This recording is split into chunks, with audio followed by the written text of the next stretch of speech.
Mbukeli seswashayeke sawavala amahora amabili wonke ohlelo ekhaya jikelele. Have kumnandi uMaxhoba uqeda ukusinikeza umculo omnandi. Ukholosa uyadansa e-studio. Kuze ke kukhononda uboyitumelo lapha behind the camera uthi yey kholosa Blaistel.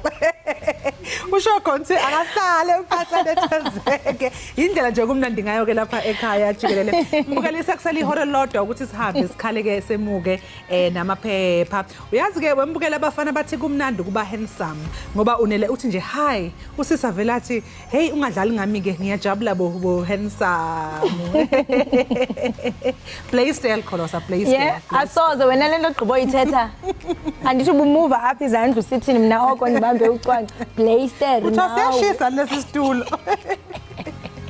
Yazi ngiyacela ukuthi uboyitumela azohlala la ngibona ubuzothi Blaistel na uzayiva yena xa ihleli apha into bana iyachisa hayi bichisa kaloku la ngoma incaba xa ethi jonga ndidle nephepha naqomba yo sabawela utyutsiki dilambile yazi sibawela utsiki utsiki ilanto oyidla after maqeda ukushada ne wendilambele utsiki ngoku ndiyeva bajonga inyuke ngasendla kodwa ke masibonise kwakhona enqubeni sibulise kaloku babukeli bethu kwindawo ngendawo kumakhaya ngamakhaya kumaqolombo ngemiqolombo sithi makucama kusheke ziqhuma inqawe maxhegweni sasibukela kaloku ekhaya jikelele siqhubeka kaloku mbukeli ngokukuphathela ucumbu lomculo olumnandi oluchukumisa ingcambu yakho singalibalanga kaloku ezopolitiko ezemidlalo isimo sezulu nako konke okuqhubekayo nokukunqongileyo siyaqiniseka kaloku mbukeli into okubana sikuphakela zitshisa qiniseka nje wena into okubana awuthi Blaistel because uthi Blaistel ne qiniseka into okubana uthi Blaistel kuninzi esikuphathele khona ekhaya jikelele ngokumbukeli masihlabele mgama sibone eziqhubeka phambili.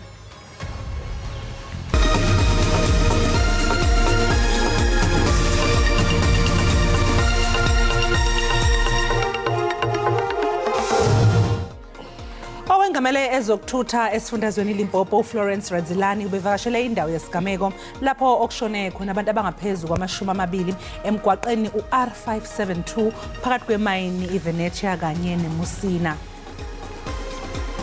I said to the players already that I've started watching Chiefs. I said to them this morning and I confessed to them because of how tight the schedule is. Imamelodi Sundowns izakuvana amandla kunye ne-Orlando Pirates ngokuhlokwa ngolwesithathu kumdlalo we-DStv Premiership kwaye izaqubisana ne-Kaizer Chiefs kwi-MTN 8 ngokuhla kwangomgqibelo.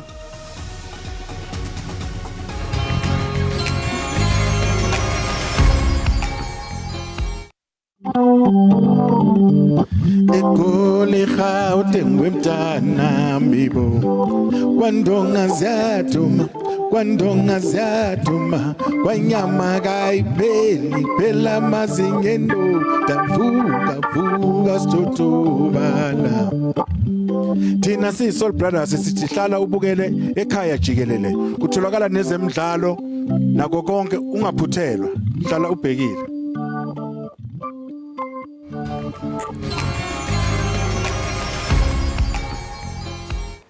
Iziphathimandla zezomgwaqo eLimpopo zikholwa ukuthi ukudinwa komshayeli iyona mbangela yengozi enyantisa igazi edlule nomphefumulo weyisebenza engamashumi zasemayini eDebia Venetia. Lengozi ke okungqubuzane kuyo ibhasi ebilayishele izisebenzi kanye neloli yenzeke emgwaqeni uR572 ngaphandle kwaseMusina. Kanti ke uphenyo lesikhashana likhomba ukuthi umshayeli weloli imphunyukile yabeke isiyithela phezulu kwebhasi. Mbukeli isicela nje kwedlulisa amazi enduduzo emndenini yabantu abashonile ngozi. Kukholakala ukuthi le ngozi yenzeke ngehora lesine ntambama izolo ngesikhathi izisebenzi zasemayini zilibangise emsebenzini. Uphenyo lokuqala luveze ukuthi umshayeli weloli wehlulekile ukulawula labe selishayisa ibhasi ebelithwele izisebenzi. Iziphathimandla zomgwaqo eLimpopo zithi umshayeli weloli kusolakala ukuthi ubengenazo nezincwadi zokushayela eNingizimu Afrika. The allegations were raised before me here that the driver of the truck, it's a foreigner who was operating on the road without the legal documents. Something which we want to strongly condemn. We are not saying foreigners must not come and operate here, but only those who have proper documents. Inkampani yamabhasi Hope Transport ithi umshayeli wayo ube nesipiliyoni seminyaka eyi-13 enza lo msebenzi. During night shift, we normally send best amongst us, and this driver that we also lost yesterday is one of the best. He's been driving for over 13 years on this road. Imayini DBS Venetia isimise ukusebenza ngemuva kwalesigameko ukuze kwelulekwe izisebenzi ngokwengqondo. Sivalile mine akusetshenzwe mine namhlanje. Senza ukuthi abantu bethole usizo ngokululeka ngokwengqondo. Abantu umndeni yabo le eshonile izolo. Abantu ababesebenza nabo. Uphenyo ngembangela yale ngozi luyaqhubeka. Umongameli weli Cyril Ramaphosa uze nesiphakamiso sokuba amazwe atyebileyo ehlamathini kufuneka aqwalasele ngononophelo umba wokwebelana norhwebo luza kuxhamlisa amazwe asakhasayo ngcono. UMzantsi Afrika ke uyinxalenye yeyona nkomfa inkulu yezizwe ezimanyeneyo ebanjelwe eNew York. Umengameli Ramaphosa ubeke isithombe esicacile sokuthi amazwe antulayo nomphakathi odla imbuya ngothi emhlabeni jikelele yibona abathwele kanzima ngokwehla kwezinga lomnotho. Ukhuthaze ukuthi ezeyimakethe zomhlaba kufanele icabangele lawo mazwe asadonsa kanzima. South Africa welcomes the important steps taken to address the impact of the current global economic crisis on low and medium income countries through the mobilization of additional financial resources for the 2030 agenda. South Africa also joins the call to address the fundamental development challenges that have long characterized our unequal world. Unobhala jikelele wenhlangano yezizwe uAntonio Guterres ugqamise kakhulu ukuthi amazwe amaningi emhlabeni njengamanje abhekene nobubha nenkemani. First, we must take action on hunger. In our world of plenty, hunger is a shocking stain on humanity and an epic human rights violation. It is an indictment of every one of us that millions of people are starving in this day and age. Lo mhlangano waminyaka yonke wakulonyaka uzophinda ubukeze nebanga eselihanjiwe ngalokho inhlangano yezizwe eyazibekela khona njengomnqamla juquwayo ka2030 wemgomo yokufukulwa kwamazwe okuhlelo olwaziwa ngeSustainable Development Goals. Ingqungquthela izophothulwa ngoLwesibili oluzayo. Kwindawo ngendawo kaloku enihleli kuzo ngaphambi kokuba niphume koGqeberha koMonti kwaBhaca ukunyukela ngasenhla kaloku koPietermaritzburg naphaya kwelikaMageba. Masijonge mbukeli into yokubana kuqhubeka ntoni kwisimo sezulu.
Wamukelekile apha ekhaya Jikelele sibonga kakhulu umbukeli kususahlezi kanye nathi kwaze ibhola likanobhutshuzwayo ke ompethe bavikela isicoco se-DStv Premiership okuyiMamelodi Sundowns bazobhekana ngesonto elinzima njengoba bezodudulana komkhaya baseSoweto iOrlando Pirates kanye neKaizer Chiefs emqhudelwaneni ke engafani. iBrazilians mbukeli izoqala iyovakashela ezimnyama ngolwesithathu kusihlwa bemidlalweni ke weLeague bese kuthi ngomgqibelo isingatheke abafana baseNaturena iKaizer Chiefs emlenzeni wesibili wesigaba esandulela owamanqamu emqhudelwaneni weMTN 8.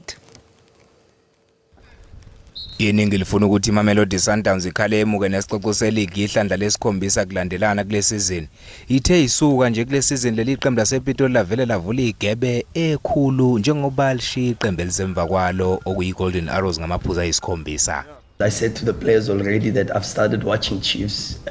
I said to them this morning and I confessed to them because of how tight the schedule is. Ekamagebhula efuna ukuzibuya njengoba zedlule kokuqala nje emidlalweni yazo eyishiya kalolunye ezidlale kamumva. We try to go to the games with the guarantee that we can compete as good as possible and yeah, that's all. I think yesterday we didn't get the result that we were looking for, obviously, but it's only the first half of the game, and now we have to focus in the next one. Abalandeli bazokwazi ukushiya imondo zabo enkundleni yeFNB njengoba bezohlinzekwa ngezokuthutha izobafikisa enkundleni iOrlando iphinde ibabuyisele emumva emva komdlalo. Traffic management plan has been devised to make sure that we efficiently manage the free flow of traffic that's before, during, and especially after the game. We know that people will be leaving to various destinations. Amasange enkundla azovulwa seligamenxe ihora lesine liyoyilahla kunina kusenjalo abalandeli banxusa ukuba basheshe befike ukuze zonke izinto izohamba ngononina.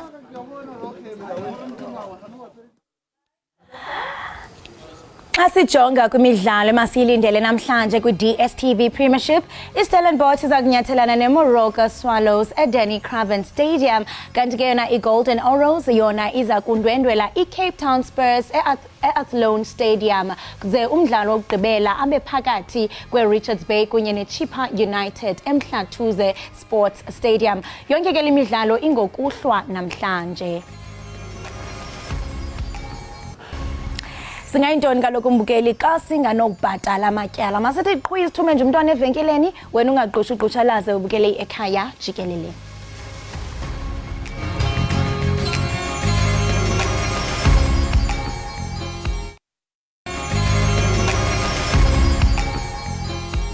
Siphinde sikwamukele mbukeli Ekhaya Jikelele sesifike qathatha ke leso sikhathi sokuthi sikuphakele ke ama-trends siyazi ukuthi lokhu uyayibuza ukuthi hayibo azongena nini nanko ke asefikile sinamapha ama-trends namhlanje madlungothi sinama-trends amathathu okanye amabini esiphala phambili i-trends kuLyle Foster yesibini ithi #makuzola-mapimpi. Yes, eyesibili i-hashtag ithi makazole mapimpi eyokuqala ke uLyle Foster. Ake siqale ngoLyle Foster ke sizwe ukuthi ke kuthiwa kwenzakaleni. Na umdlali welizwe loMzantsi Afrika uLyle Foster benorhatya oluhle phezolo njengokuba ke efumana encedisile kwinqaku leBurnley kwisiqingatha sokuqala. uFoster ke emva koko uye wafumana wancancazelisa umnatha kwimizuzu elishumi yokugqibela kodwa ke liye lakhatywa inqaku emva kokuba uSompempe ejonge iVAR wafumanisa ukuba ibhola ibethe esandleni kuBheka. Kusenjalo phela uyabona umzuzu uphoxileke kuze kube owesine esikhathini esengeziwe extra time ngesikhathi uFoster ke enikwa ikhadi elibomvu ngesikhathi edlalisa kabi ke uReina Yates. Into ke emcebile njengobusho ke nje nawe Kholosa hawu iVAR. Hayi uyabona mase kuniwe lapha sekuthiwa ke kubheka iVAR wonke umuntu usesemincili ukuthi iphutha noma kusilo. Kwavele kwatholakala ukuthi yilo iphutha. Ake sibone ukuthi baphawule bathi nababukeli lapha ku x.com. Checkmate uthi tough match for Burnley as Lyle Foster gets a red card, but they showed resilience to secure a hard-fought draw against Nottingham Forest. Exciting football and determination on display. Ukhona futhi omunye ophawulile ku x.com. James uthini Kholosa? James uthi ignoring the red card tonight, Lyle Foster's surely entered himself into the good fit for a big man rankings. Add football cliches. sichunqembe sijonga abanye babhali besithini. Uriyazi into yokubana uyatsho into yokubana disappointed that Lyle Foster got sent off because he had quite a good game and he has been Burnley's best player in the league so far. Silly action leading to a straight red card. At least we don't have to deal with him when we play the Clarets. Uhlabane Tibatso Matt yena uthi an unfortunate night for our boy Lyle Foster. VAR rule out his goal, then moments later he was given his marching orders. Abantu bala South Africa yabona baphawula kakhulu ngoba uLyle Foster phela uwalapha eNingizimu Afrika kholosa njoba nje esedlala lapha ya kuleya league ephezulu kangaka. So ke kuyajabulisa nje uma ngabe sihlala simbone edlala. Manje vele ke cha shame beku disappointing ukuthi ke simbone sekhishwa lapha enkundleni ke ngenxa yaleli yaphutha alenzile. Kodwa siyazi ukuthi phela usazoyidlala ke eminye imidlalo. Asijonga ke kwi-hashtag enye ephala phambili pha ku-x.com #magazole mapimpi nguye olandela isibini wena mamtshali nawe mbukeli. Xa sijonga ke mbukeli uMagazole ke mapimpi ufake i-tray ezintathu kumdlalo we-Springboks wendebe yehlabathi yombhoxo ne-Romania. Uthose ithaba ke sokuba ngumdlali obalaseleyo kuvavanyo. Yisilomo ke somdlali lesiya wombhokobhoko uMagazole mapimpi ulokhu nje esema-10 phela mbukeli kusukela enze ama-tries amabili ngesikhathi amabhokobhoko equmba phansi eRomania ngamaphuzu angama-76 eqandeni ngesonto. Lokhu ke mbukeli sekuholele ku-10 phela abalandeli ke nabathandi bebhola lombhoxo bazwakalise ke ukuthi ke bafisa ukuthi aphinde beyingxenye yeqembu lamabhokobhoko emidlalweni walo kulandelayo neIreland ozoba ngesonto leli ke esibheke kulo. Shuthi nje bafisa ababukeli ukuthi hayibo Magazole akabuye egemini elandelayo. Nangalesa sikhathi ke ku-announcwa noma ke kwethulwa iqembu elizohamba liyodlala kwindebe yomhlaba kwathiwa makumenyezela uMagazole mapimpi hayi kwahlokoma. Ubona nje ukuthi nje abalandeli bamthanda kakhulu Magazole. Ake sibone ke mbukeli ukuthi ku-x.com baphendule bathina ababukeli. Umalimakwe uthi they should put that iconic mapimpi photograph on a sneaker and give that man his coins. Umqondo right lo bamfaka abamfaka ematekini. Bese mhlambe lelo teki lokhishwa ke seliyothi mapimpi collection. Yabona? And to get you bana give them flowers while they can still smell them. Yes. So nayi makaziva intshantyambo zakhe saphila. Sijonge ababhalile bathini Urari Sang uthi Bathung, I'm so happy I get to watch my two faves Mapimpi and Pollard play on the same YC field again. Urari Sang uthi jonga ngikhuluma ncile ngiqhela iqhwane uze athi Bathung ujabule kakhulu ukubona abantu abathandayo bobabini. Uyatsho ke nguMapimpi naye uPollard bedlalela kwi-field efanayo. Chungcembe sijonge abanye babhali besithini pha ku-x.com. Infinite Truth uyatsho into yobana I have one word for Ireland. Mapimpi, he runs as if he is looting this one. Wow, Infinite uthi hayi jonga ingathi usemluthweni jonga akabaleki ubeleke inyawo emqolo. Ubalekisa okomuntu ekadla. Hey, umluthi wangempela. Ayi ake size ukuthi bathini ke abanye abalandelayo. Undlolothi yena okuwumanqoba _mbuli uthi Magazole mapimpi is edging closer to legendary status. The record for the most Rugby World Cup is held by the late great Johan Lumo and Byron Habana, both at 15. Yamkhumbula Brian Habana. Uthi ke uMagazole mapimpi naye sekusela kancane ukuthi ke naye abizwe kanye namagama amakhulu eqopha imlando lapha ya hayi cha bayamthanda impela uMagazole mapimpi. Ake sizwe ke omunye ukuthi ukhona omunye uphawulile ku-x.com. Hayi ke mbukeli sesibamba lapho ke besiniphathele yona ke emayelana nama-trends. Khumbula mbukeli ukuthi yaqhubeka indebe yomhlaba yebhola lombhoxo. Ukhumbule futhi nokuthi ke lembono ekade siyifunda mbukeli eyababukeli ke ngakho ke i-SABC kanye ne-Ekhaya Jikelele angeke ke baphawula ngokukhononda ke okungase kuvele ngayo. Okwamanje sibheke phi ke makhulu sithi qu Ayton. Sesiqu siyabuya kodwa. Siyabuya mbukeli emva komzuzwana.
Enkosi ngokuhlala nathi nisibukele apha ekhaya jikelele kwinkqubo ndaba yakho uDTT.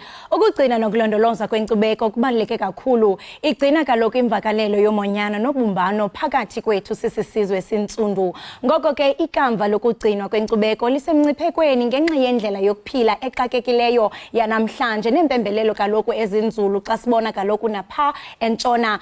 Ukugcina ke kwelifa lenkcubeko kufuna ukhuseleko. Ubonga inkosi Tate Mtwini owaziwa ngelikamntana nomgquba liqhula lamapha empampondweni. Ngumntu ke oyithanda kakhulu inkcubeko neengcambu zakhe. Ngoko ke usebenzisa umdlalo ohlekisayo ukugcina nokukhuthaza inkcubeko nezithethe zakwampondo okanye zasemampondweni. Bonga inkosi mntwana nomgquba. Drasisi. Nana. Unjani? Unjani? Ngona fasi. Hayi, ngiyazani nangapho? Hayi, akho kwanto esikhalayo mntrasisi. Nje kule ngqele lapha eGauteng. Ndiyakubona ulapha eGauteng awusatsho nampemu. Wethu. Bendiakiri kalo bendigubhela uthwalelo ubungeke uyazi. Ubugubhela nomthwaye right ngikubonile indlela ubukrabeke ngayo. Naw komabone ngithi yenina. Iyo. Dasiphile sibold and beautiful konde away. Hayi live bendiyava na. Hayi mntasekhaya kuluva into kubana ube nathi apha ekhaya jikelele. Hey siyakubona kumakhasi onxibelelwano uyatsho into kubana jonga mabathethe ngawe. Omnye umuntu uyakubona Ngicebisayo sisi makungathulenge igama lami. Makuthethe ngegama lakho mntase. Okokuqala nje ngaphambi kokuba sibe nodliwano ndlebe ngubani ubonga inkosi Tate Mtwini. Ngaphambi kokuba nje sikubone kumakhasi ungubani kanye mntrasisi. Awuhle mina ndingumntwana nomgquba ndingumlolwane. Uceba magama esewadini kwa16. Ndingokhiwa ukhonjwa nomakhala uqobethu nantsi ngiyana ugogele nyathi sikhonjwa ngomkhonto. Ndingumthana pha omlungwana omnxurhene. Msukulwana mampingeni kodlamini nakozizwe. Isizukuzuku sogavonto sonongqongo ubuso napha kofaka kothahla kandeyo. Ngumu owo ke. Ndilapha kule ndawo kuthiwa kusengqongweni esajonisi ke fazi. Apho ndathi gxi khona ndizalwa nguChaduzana noSizwe. Dimandi ke mntakamothi limpondo nje elingacutywanga nje kwayo. Eke Limpondo elizihambela lodwa nje elavela qiniseka ngesimpondo salo. Uthiwa ndilimise nebesitsha ngamagame ininzi nje into yami na. Mama ndijula komhlobo ivela into yami ibeninzi uthe msasazi ndibizwa amagama aninzi. Into endiqiniseka ngako kodwa ke ndingumuntu omandi la koEnzo mina futhi ndibe yiprincipal eYes and GSH. Ndibe nguMEC wona kaEnzo ephondweni jikelele. Hayi suphosi. Ininzi isihlalo mina zininzi azindifanele eParliament khanje ndiyekelwe. Umona kaloku. Mona sisi mona kuba oMEC wona kaEnzo uyadingeka apha ephondweni. Aphinde futhi neprincipal yama iyafuneka. Uyayiva? Mntasekhaya. Ndilithanda nje ngase nditsho into yama ndilithanda. Yilawo icala. Oh mntasekhaya. Mntase siyaqonda into yokubana kaloku xa sijonga amampondo ayebonwa njengabantu abasemva kubizwa ngamagama kuthiwa yeyi ngamaqaba yonke loo nto ngenxa yokuba ebambelele kwizithethe namasiko kwindlela yabo yokuphila yemveli. Aqhubeka ephile njalo sele engekho phantsi korhulumente wamakholoniali. Ungathini ngendlela abantu abawuthatha ngawo amampondo okanye ingaba izinto zahlukile ngoko kuba siyabona into yokubana ngoku abantu abafana nawe bayaliqaqambisa olulwimi pha komakhasi onxibelelwano? Sisi ngangendlela endiqale ngayo xa nosusa nje umsukene kwayo ba ndifike kanjani la esimpondweni. Ndike ndosebenzela elinye iphondo apho ndifike khona amampondo lawa ukuthi hey nika mntakama noba umuntu ulimpondo engayivumi kwayile ndawo yobumpondo kwayena. Kuba kaloku amampondo ekumsukene kwayo athathwe njengabantu abasemva kakhulu nesikolo esingathi asikho. Kodwa nebe ndifika la esimpondweni ndifike ndayixephula ngento kuthiwa zii-trends abani ndibhaqe kakuhle ndifike ndigaleleke ndisengelo futhi kuba kaloku kuba ngathi impondo mhlambe umuntu lo ungancwadanga kakhulu nanti ifowuni kanti endiphatha ifowuni kalokuthi ndayibona kweso sithuba ke mntaka ndathi umthetho wakho nalo ndifike nami ndiyimbuki ndingumbhali wencwadi nenditheleka phaa nditheleka ndibhala ngolwimi lesiXhosa kodwa kuhambe kholosa uzofika mntama hey umuntu unela kujula kakhulu entweni nesebhala iyavela ulimi lakho uyajinxeka uthetha khona lo ubonakale ihamba ke ihamba ijani ihambe indawo ivela olimi lesimbona ba lolona luninzi ukodlula olundalunikwa phezulu kwami isiXhosa thina ngakithi siyasifunda esikolweni siyasigolela impondo sethu esingaka ufika ushintsho sowupha phambili ke ngoba uyadikwa noshinxiki awukwithi wena uyabetha yatshintsha ke ngolento yafika sendizama ukuzoxiphula olulimi lethu ba nathi silulutsha olulamampondo ba iqala apha kuthi sulubaleke thina uqala somkhulu 100 bengathi olulimi lulimi lomuntu omdala okanye lulimi lomuntu ongancwadanga ophila isiqaba kanti isimpondo besingahlanga phe esikabeni ngoku iyanyezeka yonke lonto yenzeka kodwa ngondiyalibona ifuthe liyalixephuleka kwakontangandini aba naba futhi bangabantwana oenso sensitsho ba ndiyabeva nabapha ngasemba ezividweni abemanga ukulinganisa ene noma mhlambe kuthiwa mhlambe elulwimi okanye ngabantu abangamaqaba mna ndiyakhetha kuthiwa uliqaba xa mhlambe ke awuzuwazi izinto zalomhlaba ube ugxile kwinkcubeko nengqilikithi yakho yokuzazi nokuzingca ngobuwena mntwana omgquba uye wasebenzisa icomedy njengesixhobo sokwanabisa nokwenza abantu bahleke kuba njengoba usitsho into okubana oenzo bayalinganisa pha ubani uthi amamisi ingathi date ndijonge ne date sezisondele njena amamisa akakarholi asifanani singabantu amamisi kaloku angapha 20 sisi yeah 20 colors ngomso zi-20 niyarhola ningamamisi yini uzawuqhala isuti yakho eqinisekile azikhwazwa zonke sisi iskate sejini silungisiwe ne-half boot mamela mntasi usathetha seku-ayiniwe ikhola nca emntaneni jonga kuyoqha kunobatha nakusala unobangela sisathetha njalo mntase ndiyathanda into yobana ndibarhabulisa ababukeli bethu ngalo msebenzi wenzayo uthe tshitshilili phaa kumakhasi onxibelelwano rhabulana apha nifince kumntana omgquba abafana bakithi sofele masuthi lo buchoka ayisayikethela adimhla dakhinhlo khomvulo entsukwini danteni ku athi kuyashitsha Suzwana nomzuzwana futhi nca ligama mntabhuti estedi suits akho shop nivileyo yamamisi akho shop nivile kanye imvuselelo ekhoyo ethizeni sisaye pasi ke hayi ndiyahletywa thethani ngam sanuthula andazi babapha abantu ndakuqhala abantu abavile people not coming kodwa ndiqhala isuthi so babona ke sendilivukuvukwana kwagcwala le ndlela ndihlebeni nangoku thethani ngam bafana bakithi hayi ndaze bayathetha ngawe no kuyathethwa ngawe mntasekhaya and wenza umsebenzi omhle kakhulu kuba ngenene abantu sentsho ngendibone nee-comments abanye bathi into yokubana umntu ngoku seyinala confidence seyinokuziva xa sijonga njengoko sibhiyozela inyanga yamagugu namafa izinto mhlambe ezinokwenzeka kwinkcubeko yethu nezithethe zinokuba bucayi kakhulu kwabanye ngoko ke ukrwele njani umgca eqinisekiseni ukuba awusenzi isiqhulo esibonakala sihlekiso okanye sixhokonxa isiko koko ke siyaliqaqambisa kwaye ungathi mhlambe lunjani ulwamkelo lwabaphulaphuli kuba ukhona napha kumhlobo wena ne-FM ke ndikubone pha uqhensa mntakabawo utyityimba ndithi kwatsha pha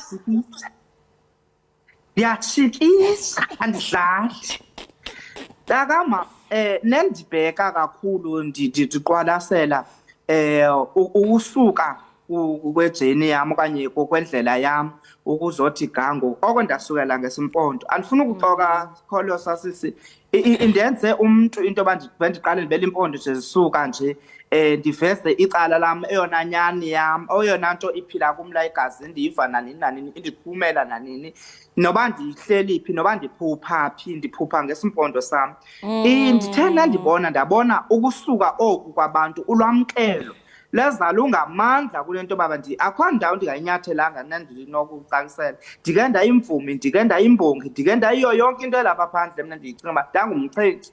Kodwa kuthena ndibona uba ndingena ngeli cala lobumpondo bam nyhani ndivele uba ndingubani. Ndava uba izihlwele zonke ziyahlokoma ngegama lam mntwana omgquba wonke umntu khana ukumazi uba uvela phi lo mntu usicelayo isimpondo singaka. Ngelo xesha ndingakhange ndiyohlala phantsi ndiyokhangela i-dictionary ndiyokhangela ntoni ndiphenyana nesimpondo. Ndisuka ndahlala ndajonga ifowuni le yam i-A2 core yam endinayo xa ndinayo ndayibhekisa ifowuni neskrini ndabhekisa ndathetha into efama ndiyayicela nabantu. Kodwa ndibheka noko kweculture le ndikhusela isizwe samampondo esi yonke into andiyicela pha ndixela eyona nto ndiyazi uba umntu nomphi nobuhleli phi uzoyazi uba amampondo akayiyo le nto abantu badla ngokuba bewaveza ngaba isizwe nesizwe siba nempazamo ukholosa sisi. Kodwa kuye kuthi ke ngoku xa kufunwa ukunyeliswa eso sizwe kugqamiswe le ndawo imbi kuthathwe yona ibekwe la ngaphezulu ekeyikini kungengenwa pha ngaphantsi. Ndiye ndiqiniseke uba nanini ke andiwahlaza amampondo ndiyayimela into Heke ngokwesam isizwe uba ndiye ndiqiniseke uba ndifuna ukuyiveza le ndaba eneneni singabantu abaluhlobo luthile. Njengoba ubona mna nowufika la emakhaya uzofika umthetho wakho nokuvathela unyawo kusinwa ngale ndlela ndibona ngandisenza pha eTV. Awuyufika ngenxatsha ndithe gcodolole etafileni noba ugagana nami phi udibana namemba monenge uzohlanga namemba monenge ndingowamntwana omgquba umbona phi. Heke ulimpondo mntrama atshethotsho othi mhlawumbe uyatshinceka into yakho okugqibela nje qabaqaba abantu xa bekufuna bakufumana phi ngakhupha nje ingcombolo ezithe vetshe uba abantu bakufumana phi. Hayi kaloku mna ndilula mntakama mna ugagana nam phaa kumntwana omgquba imbola ngoFacebook nje wakho uhambe otshona phaa kumntwana omgquba imbola. Ukhona futhi ne-profile picture enenamba zam nokholoze nandikhangela uyembo andiditha ncam awukhangela eza namba zonke ezigcwele phaa kwela profile picture lam. Futhi ngaphezulu udlule kwalapho uyakwazi undikhwitshela apha ku-083 ku-48 ku-41 ku-538 ungene naphaa kwe-email lam ke umntwana omgquba @gmail.com yenye email zam okwazi undiqhoqa phaa kuzo undifukama umthetho kona ndimninzi futhi ungandiva nase-FM endixela futhi ufowuni kwakwamhlobo ude wena sendilofoni uphendula ifowuni ke unayo ne-email hayi mjonga uhamba wedwa mntasisi sibabe ngazini ndimele mna ndibasela indawo wam ngum umfana one-email nje uhlalile fanuve emampondweni ngone email hayi jonga ulife umklokhile mntasisi at this age uyayiva kulo nyaka nje ndamela nina befama nathethana ngam ndibasela noba mhlambe kuthiwa ngu-young president ntontontoni noyivani nanokwenesikolo esingathi singcobo. Hayi mntasisi masibabe ngazibini ngexesha lakho kwaye sikunqwenele lokuhle kumsebenzi owenzayo sithi ntika ntakandina angeke unqande kwayinto siyabulela kakhulu.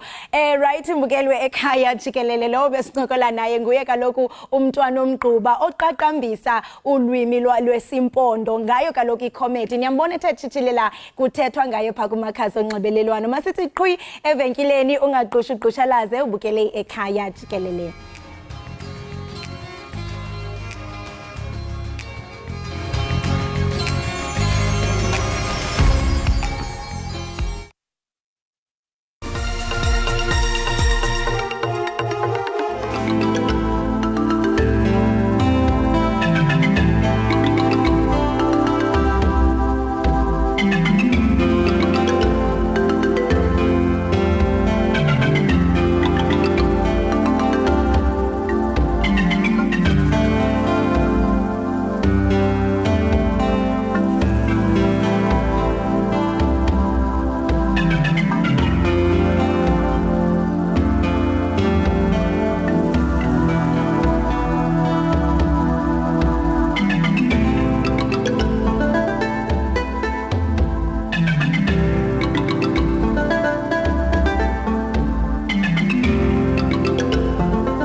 sibambe ngazo zosibini pha kwisimo sezulu. Hayi siyaqonda kaloku umbukeli into yokubana Ekhaya Jikelele siqushalaza kaloku singabalibala abaqulunqi benkqubo abaqinisekisa into yokubana uzifumana zitshisa kudliwanondlebe esimana lapha enkqubeni apho sikuxhobisa khona mbukeli wazi ngokungqongileyo ebesandula uthetha kaloku neqhula lapha kwisizwe sasemampondweni esixelela banzi ngomsebenzi awenzayo into ethi mbukeli ngenene inkcubeko yethu singama-Afrika ityebile into ethi ke masizameni ngayo yonke indlela ukuba siyikhusele siyilondoloze. Uyawuqonda ukhumbule mbukeli enye yezizathu kaloku into yokubana kusekwe inkqubo efana ne-Ekhaya Jikelele, inkqubo kaloku epha ku-DTT eqaqambisa ulwimi lwemveli. Enye yenjongo kukuba kaloku ibuyisele umzikantu umlisela nomthinjala embo balwazi ulwimi lwemveli kuba kaloku ulwimi lulwimi osabela ngalo njengoko isitsho kaloku nayo uMamtshali esitsho elapha kwamageba isiZulu uva into yokubana jonga nesizwe sikaShaka sichukumiseka ngakumbi xa uthetha olulwimi lwakwaZulu. Ude uyathi umntana omgquba into yokubana lulwimi aphupha ngalo alufuni dictionary lilapha ngaphakathi kuye.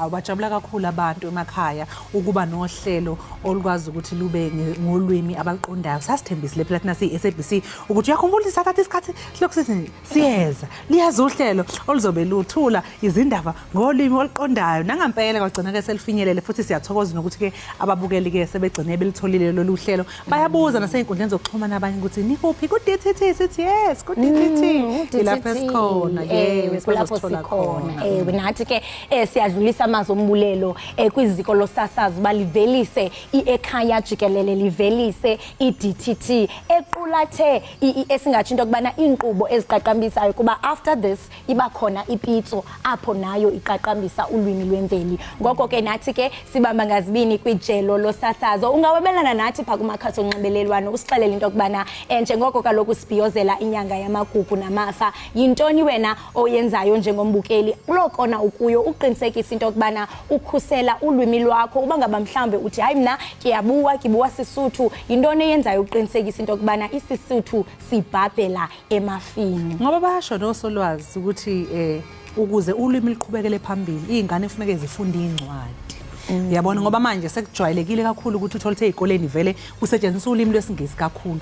Izingane egcine noma umuntu esefika ekhaya afike mami this mami that nathi ke sigcine sesiphendula ngase isingisi kanti asiboni ukuthi sesiyona ngoba phela kuzohamba isikhathi lushabalala ulwimi. Uma ngabe thina sesingasekho izingane izosala zedlulisene ezinganeni zazo uma nazo zingakwazi vele ukukhuluma ulimi zingakwazi ukukhuluma iZulu zingakwazi ukusibhala. Yabona xa uthetha kanje ndithi iyakhulwa ngoku. Ubani nocinga uba hey wena Mamtshali usungathetha ukuthi singabazali ini mase sihambile emhlabeni into ethi jonga chayile time ixesha lihambile and baleka kakhulu wena Mamtshali lento ithetha into kubana kufuneke kufundiswe abantwana kuba ngenene ligotywa liselula into ethi ngoku sentsho abazali bangoku abafani nabamhlawumbe abaphambi kwenu aba ke ndiyaqiniseka into kubana umntana wayithi xa ithetha isingumsi ethi hayi ningamthetha ufumanisa noba uye emakhaya kuthiwa hey ningamthethisi akazuthi what oh no don't so kuhle kakhulu abazali abaphila ngoku abazali abafana nani niqinisekisa bana umntana uyasazi isingesi kananjalo makalwazi ulwimi asabela ngalo ulwimi lwenkomo. Yes, Heritage Month